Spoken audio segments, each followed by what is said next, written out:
April 7th, 1945.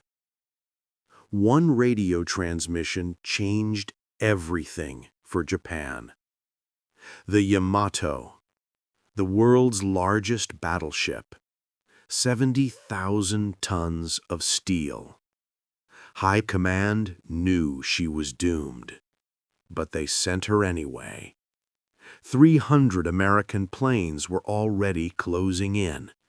What they said next would seal the fate of 3,000 men forever. The Impossible Mission. April 6th, 1945. Tokyo, Japan. A secret meeting room deep inside naval headquarters. Admiral Toyoda sat at the head of the table. His face was gray, tired. The maps showed everything. American ships everywhere, hundreds of them, surrounding Okinawa like a steel wall. And then someone asked the question everyone was thinking. What about the Yamato? The Yamato wasn't just any ship. She was the biggest battleship ever built. 72,000 tons. Guns so large they could destroy a building with one shot. She was Japan's pride, their symbol of power. But now, she was also their last card to play.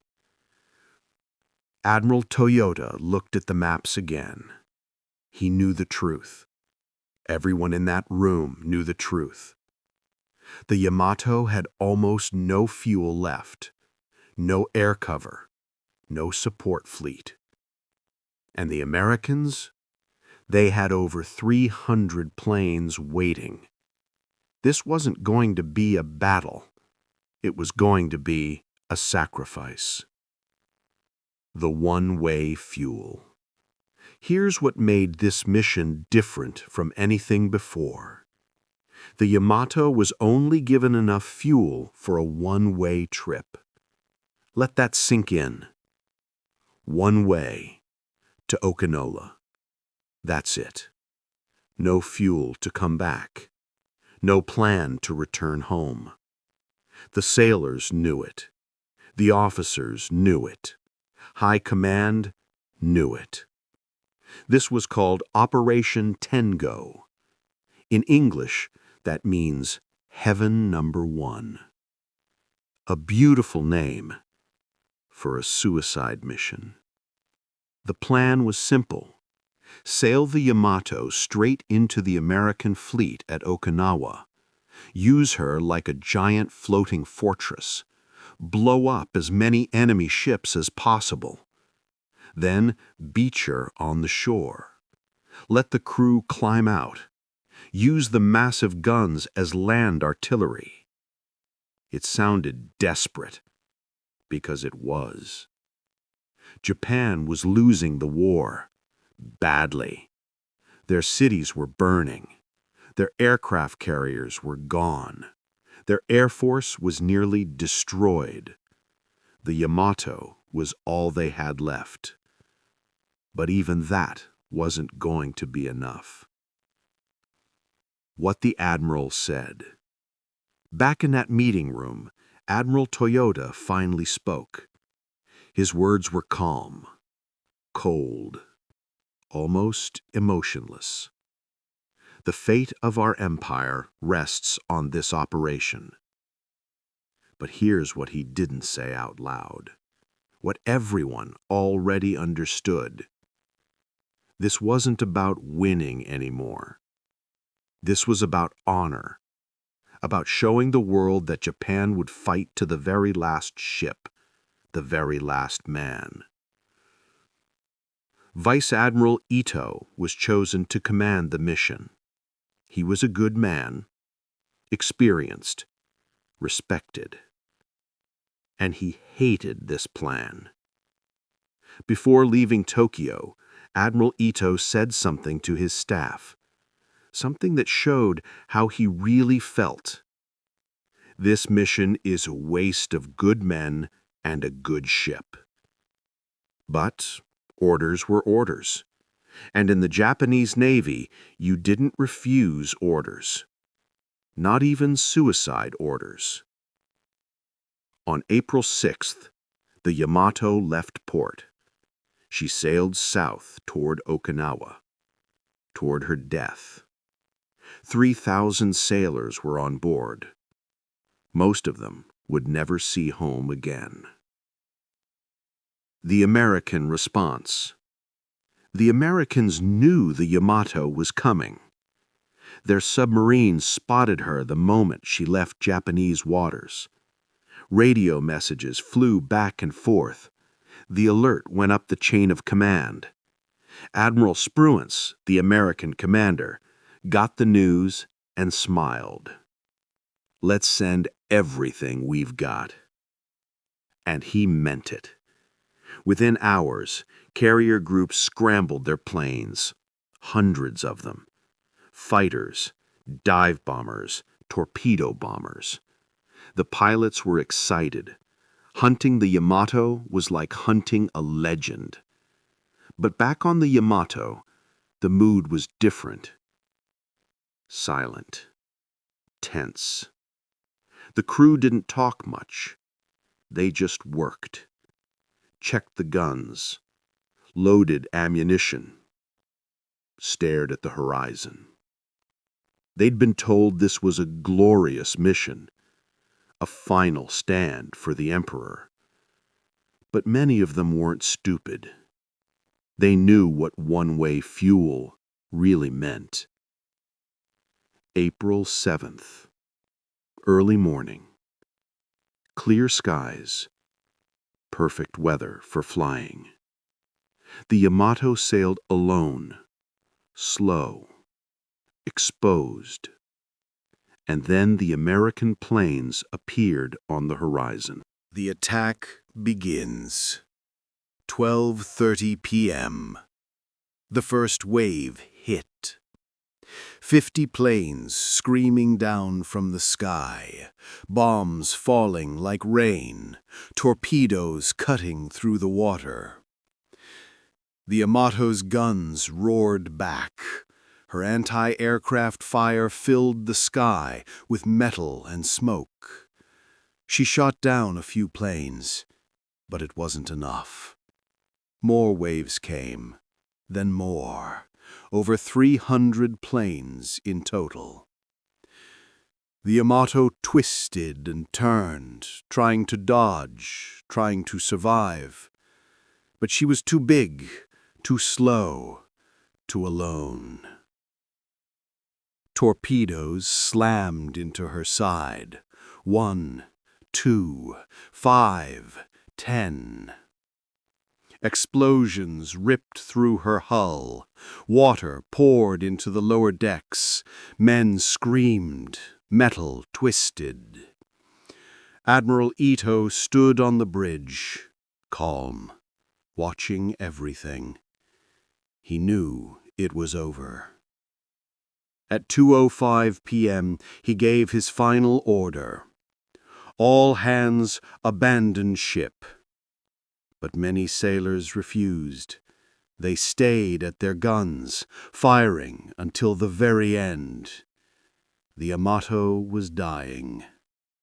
And then came the final moment. The explosion.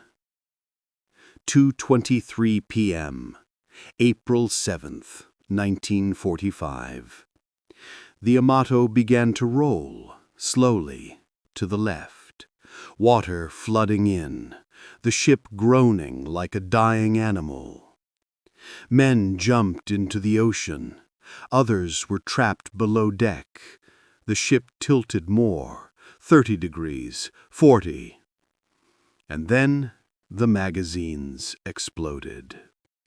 The Yamato's ammunition storage, thousands of shells, tons of gunpowder, all of it went up at once. The explosion was massive. A fireball rose 6,000 meters into the sky. Pilots flying overhead said they felt the shock wave from miles away. The blast was so big it was seen from mainland Japan, over 200 kilometers away. In one moment, the greatest battleship ever built simply vanished. Of the 3,000 men on board, only 276 survived. Admiral Ito was not one of them. He went down with his ship. Back in Tokyo, High Command received the report. The Yamato was gone. And what they said next revealed everything. What High Command really said. The official Japanese report was short, cold, matter-of-fact. Operation Tengo concluded. Battleship Yamato lost. Objective not achieved. But privately, behind closed doors, the words were different. One senior officer was heard saying this: "We sent her to die. We knew she would die, and she did." No shock, no surprise, just acceptance. Another officer reportedly said this: "The Yamato's mission was never to win. It was to show we still had the will to fight." That's the truth right there. This wasn't strategy. This wasn't tactics. It was symbolism. Japan was falling apart. The war was already lost. Everyone knew it. But surrendering without a final gesture? That was unthinkable. So they sent their greatest ship, their best men, on a mission with no chance of success, just to prove a point. 3,000 lives sacrificed for honor. The Americans lost 10 planes, 12 men. And the question that haunts history is this: the legacy. Was it worth it? That's what people still ask today, 80 years later. The Yamato didn't save Okinawa. She didn't slow the Americans down. She didn't change anything. She just sank. But in Japan, she became something else, a symbol, a legend. The ship that fought to the end, the crew that never surrendered. Even today, the Yamato is remembered. There are museums, memorials, movies, books. Her wreck lies at the bottom of the East China Sea, 340 meters down, broken, rusting, silent. But her story, that still echoes.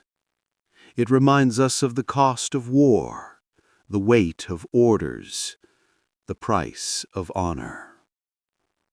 High Command knew she was doomed. They sent her anyway. And when she sank, they barely blinked. Because sometimes history isn't written by heroes. It's written by the men who gave the orders. The Battleship Yamato's final mission revealed Japanese High Command's reaction when they knew she was doomed.